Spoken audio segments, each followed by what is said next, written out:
Hello guys and gals, and this is part 4 of Bub, Snow, and the Burly Bear Scare by Carol Wallace and Bill Wallace. Apparently this is a sequel to Bub Moose, and it does make references to that book, I believe, but not having read it, I can only imagine. We are to chapter 7, and we met Rainy and Snow Pea, and also, those are horses by the way. And we hear the first thing about Burly. Apparently there is a beaver up here talking about Burly the bear. And we're going to, here we go. Trying to keep my phone from disconnecting itself. Look, Mother, it's Dudley. We stared at the beaver as he sat on a mound of tree limbs and poked out of the snow.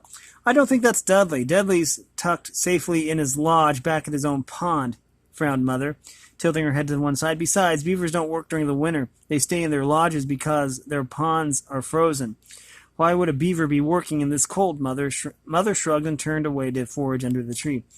I can't believe that this keeps happening to me. Just about the time I get things fixed up, crash, boom, it starts all over again. The beaver glared down at the top of the mound in the pond. I studied him for a moment. Buck teeth, big flat tail. This just had to be Dudley. Slowly I ambled from the safety of the tree for a closer look. Hello, is that you, Dudley? I called out. Bouncing on his tail and hind legs, the beaver sat up and looked around. What? Who's there? Hey, Dudley, remember me? What are you doing here? Ice cracked when I stepped in the snow at the edge of the pond. His little ears perked and squinted towards me. Get back, kid. Are you trying to wreck things more than they already are? I can't take it. The beaver stood at the edge of the mound and shook his front paw at me. Don't you remember me? I'm Bub Moose. You helped give me my name. Don't you recognize me? Giving him my best profile, I looked up towards the sky. Hey, kid, what do you think? I'm not Dudley. Dudley's my dad. He's back at the big pond with all the little squirts. He never had never had bad luck like this. He has the perfect home. Nobody ever comes around there busting up his place. With a sigh, he picked up a limb in his teeth and stuck it on top of the mound. Just about the time I get this thing fixed so I can relax a little, here he comes, charging out of nowhere to tear it up. Okay, and then there's Bub and not Dudley. It's Dudley's son or something. If you're not Dudley, then who are you? You look just like him, I stared. You can call me Chippy. Okay, now we know. His name is Chippy. If you know my dad, then you are a long way from home. I got booted out of his pond when the last kits came. I walked forever to find a place that wasn't already loaded with beavers. The beaver picked the limb back up, turned it just a little, then stuck it back into the mound. My mother and I just came here. We were looking for a good place to forage. The big storm covered up all the food. Do you know of any good places to eat? You gotta be joking. I don't have time to eat. Don't have time to sleep. If I so much as close my eyes, here he comes, crashing through the tree, smashing everything in sight. First time he tore up my beaver dam. Just barely got it put back together before the freeze. If I hadn't had water around my lodge. He turned and tapped the limb down with his tail. Mostly he tears up my lodge. Is that what you're working on? Yeah, this makes the second time he's ripped the top off my house. Gotta fix it or I'll freeze to death. I'm so discouraged. I may have to go back home. I can just hear my dad now. What are you doing back home? Didn't I teach you to take care of yourself? I'll bet Dudley will be happy to see you. I wouldn't think so. You must be talking about another Dudley, Chippy sighed, shaking his head. My dad doesn't want any of us to come back after we have left the pond. He says that it means he didn't do a good job if we can't take care of ourselves. For Dudley, it would be another month. For Dudley, it would be another mouth to feed. And there are 2 sets of babies still living there now. I've got to figure this out on my own. If he comes back again, oh my. The beaver scampered back into the snow and picked up a stick. You keep talking about he. Who's he? Chippy put the limb on his lodge and went after another. He is Burly. What's a Burly? It's not a what, it's a who. Burly is his name. He's a grizzly bear. One big, mean, nasty old grizzly bear. Do you know why he keeps tearing up your home, I asked. Well, you see, it was just sort of a little misunderstanding. That bear has no sense of humor. Chippy started arranging the branches on top of the mound. He stood back, studied them a moment, and tapped them into place. What kind of misunderstanding? Maybe you can talk to him and get things straightened out. I watched as he paced back and forth, picking up twigs and to bring back to the pile. What are you, some kind of psychologist? He said when he got the last twig to the lodge. That bear won't listen to anything. I tried to apologize. He just won't listen. I said that I was sorry. Sorry. He won't slow down long enough to hear a single thing I have to say. What did you do that you needed to apologize for? Maybe this was more complicated than I first thought. Well, I was just starting out. I hadn't cut down very many trees. I did really fine when I was working with my dad, but when I tried it on my own, you see, I did okay with little trees. Chippy started pacing back and forth on top of the lodge. He paced faster and faster. You did fine with the little trees, so? I coaxed. So, the beaver sighed and stopped his pacing for an instant. I shouldn't have made him that mad. He wasn't really hurt or anything. What happened? I asked. Okay, but don't tell my dad. I don't think he would be very happy to know that a grizzly bear is chasing his son. Chippy plopped down on the lodge. I won't tell anyone. Maybe my mother, but she won't tell your dad either. Okay, it's like this. I just moved away from home, found this neat valley here with a great stream, perfect place to build my dam. I was working. Oh, I just unplugged my phone there. Let me plug that back in. I don't want my phone to die. There we go. I was working. Was we working? Yeah, I was working on a good-sized tree. Big tree. I couldn't see around it. How am I supposed to know it was... How was I supposed to know he was waddling by? It really wasn't my fault. I mean, any other bear would have had the sense enough to move. Not Burly. Whap. It sort of fell on him. Didn't hurt him. Sure did make him mad, though. He charged after me. I ran. Just barely made it into the water where I was safe. We can move flat out in the water. No way a bear can get around fast enough to catch us once we're in a pond, but he splashed in and tore up everything I'd done. Now and then I'd pop my head above the surface and tell him that I was sorry. Didn't make a bit of difference. Not to Burly. When did you see him last? Mother asked as she walked up to us.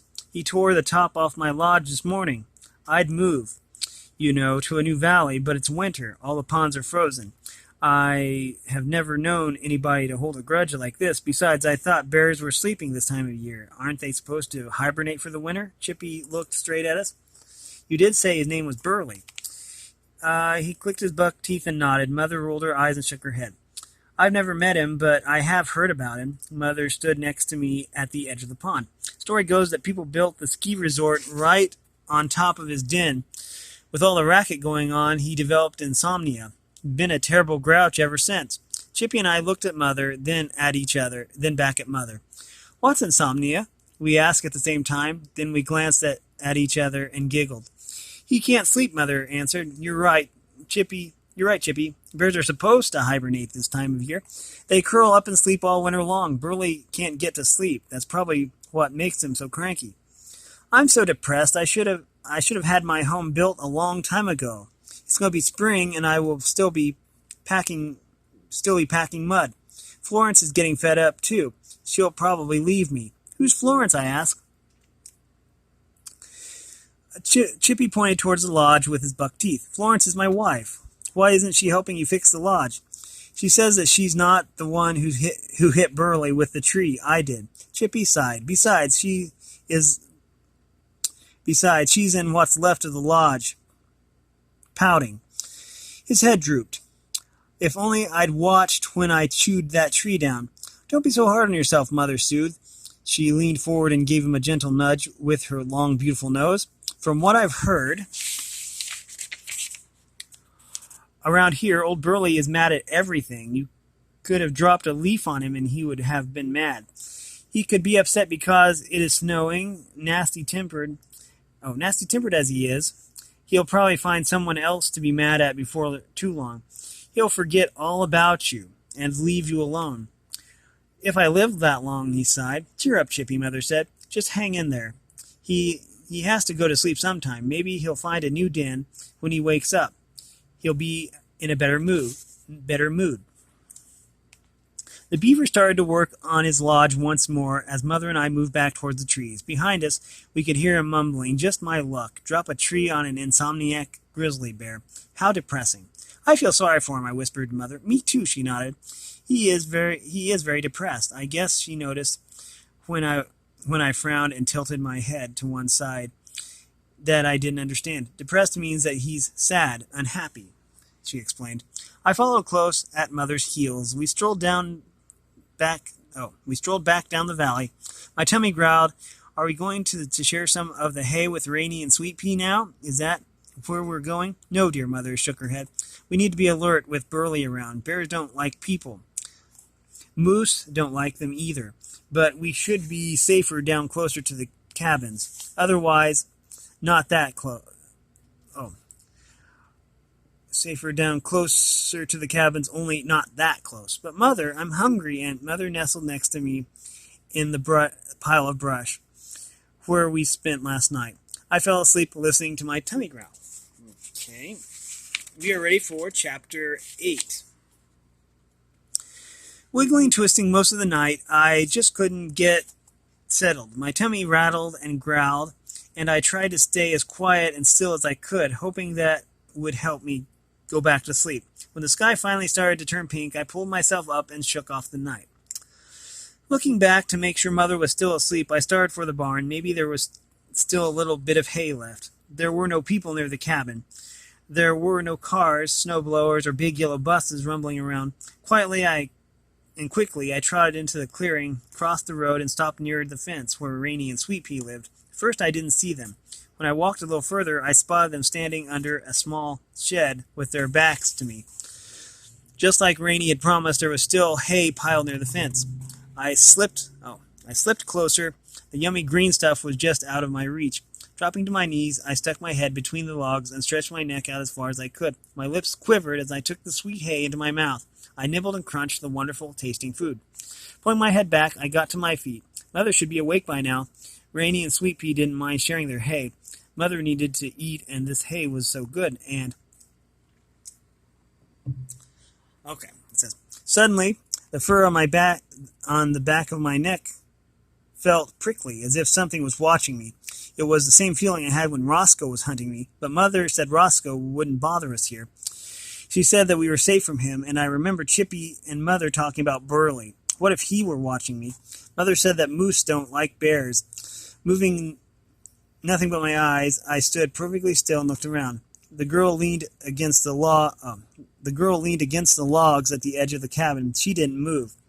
I stared at her. She stared at me. There was something familiar and safe about her. I could feel no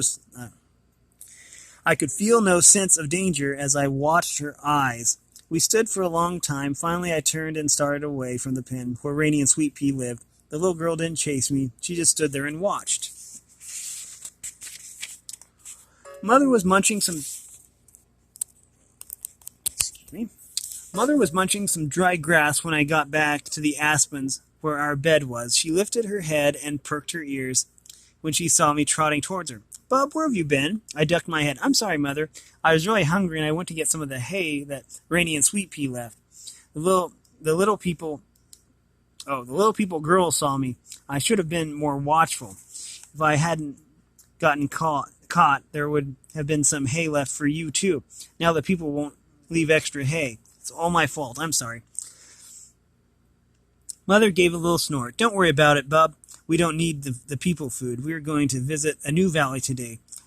Be sure that you keep me in view all the time. With Burly around, I don't want you very far away. You're getting big and strong, but we need to save our strength for finding food, rather than fighting off a grumpy old bear. I'll stay close. We moved slowly up the valley, stopping now and then to forage. There wasn't much food to find beneath the snow. The sun was high overhead, and we started climbing a long slope towards another peak. Just as I pulled myself up the last ridge, Mother stopped in front of me. I eased beside her so I could see why we stopped. Wait, Bub, there are people here. Mother looked long and hard at the snow in front of us. Staring, I tried to see what Mother was talking about. When I finally spotted the people, my ears shot straight up and my eyes popped wide. These people were way up in the mountain slope to our left. At first, they were not much more than tiny dots, but as they zoomed towards us, they got bigger and bigger. Mother had shown me that cars, that people moved in, they went real fast. These people didn't have cars around them still. I couldn't believe how quickly they streaked down the snow towards us. What is it, Mother? How are they moving so fast? The people animals call it skiing. There are smooth pieces of trees attached to their feet, and the wood helps them slide on the snow.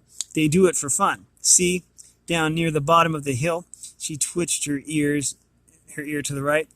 When they get there, they slow down. They even stop and take the wood off. She leaned to the side and bumped me with her nose. Up there, we have to be very careful, though. Some of the people are wild and dangerous. They're crazy and go so fast they can't stop. I watched as the people appeared from the trees and moved down the slope.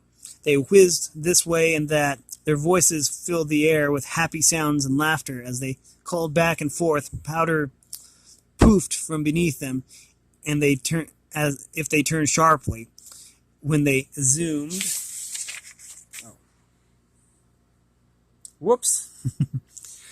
past, right in front of where Mother and I hid. My eyes blinked and almost crossed inside my head. I couldn't believe it. People only have 2 legs. Moose have 4, but even with 4, I could never move that fast. Cautiously, I stepped away from the trees. Maybe if I could see up the hill, I could get a better look at the skiers, and whoosh, something zoomed right in front of me. Swish.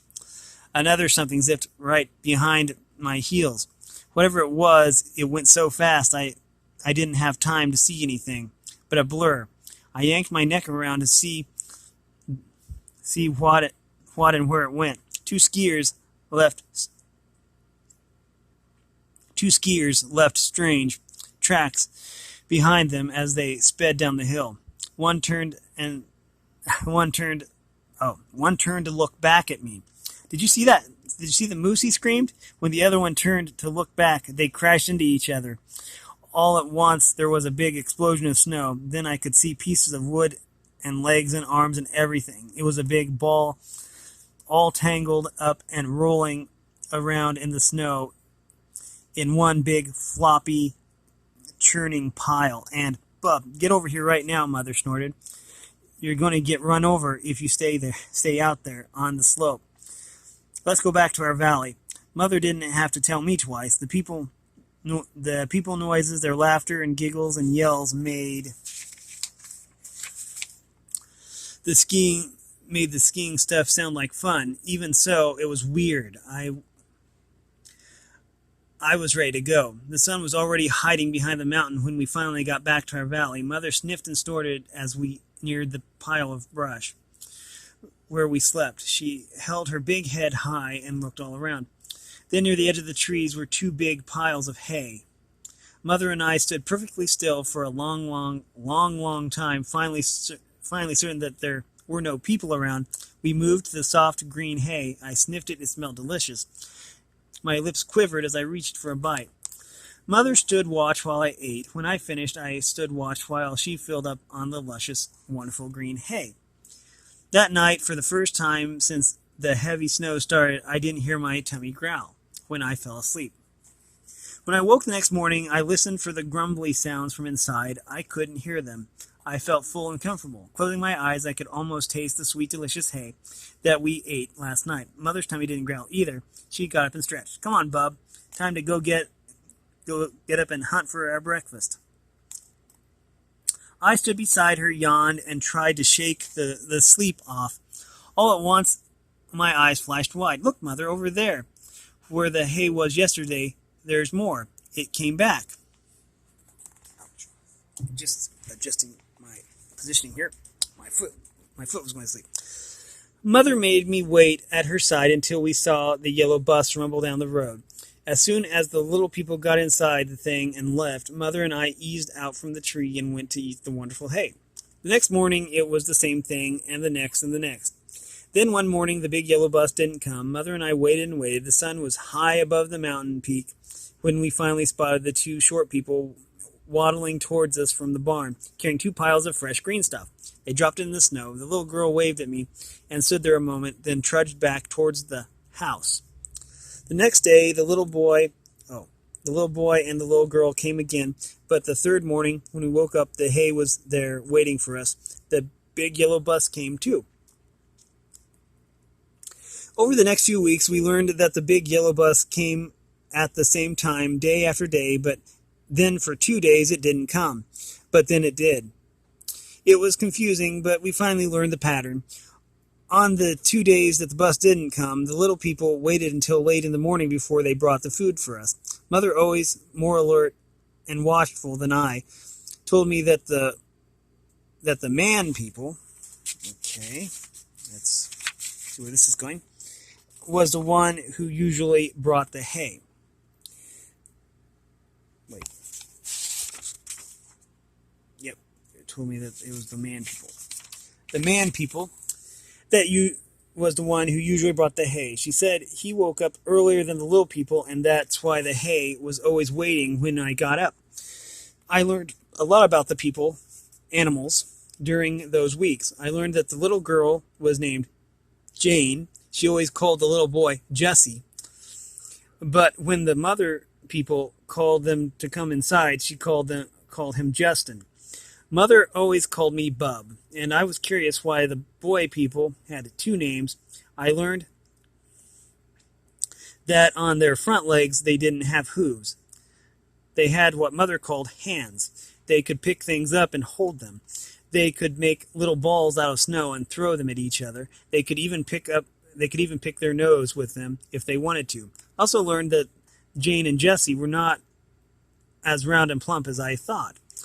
One day the sun was very bright. The air warmed so much that drops of water began to fall from the clumps of snow that made the pine boughs droop. Jane and Jessie waddled from the house and began playing in the snow. They made a round ball with their hands. Then they dropped it and pushed it along. The ball grew and grew. Before long, the little white ball was the size of a big rock. Panting and wiping their faces, they stopped. My eyes flashed wide when Jane and Jessie took their fur off and dropped it. I eased closer to the edge of the tree so I could see. I lost some fur one time when I brushed against a jagged tree limb. It hurt. Jane and Jessie didn't even seem to notice. They strained and grunted as they tumbled the ball of snow. Now it was as big as a boulder. Again they stopped, took off more of their fur. When the ball was so big they couldn't move it, they rolled another ball, smaller than the first one, and lifted it and put it on top. Then they rolled a third ball and heaved it up. The mother people, I guess her name was Mama because that's what both of them called her, yelled for them to come inside. They picked their fur up off the ground and disappeared into the log building. Once they were gone, Mother and I felt it was safe to eat. We just finished when Jane and Jessie scampered back outside. Quickly, Mother and I galloped back to safety of the trees. Again, the 2 little people were covered with fur, all round and roly-poly. That afternoon, when we came back from foraging on the mountainside, the pile of snow looked like a people. Well, it sort of looked like a people. It had sticks for arms and a long orange pointy nose. Its 2 eyes were made of something black, and something bright and fluttery was wrapped around its neck.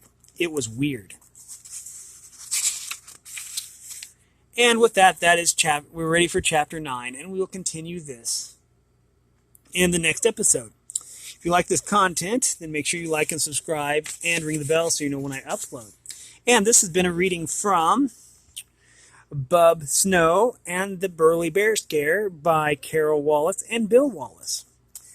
And if you want to support me in any way, all that information will be in the description below. And as always, thanks for watching, everyone, and have a great day.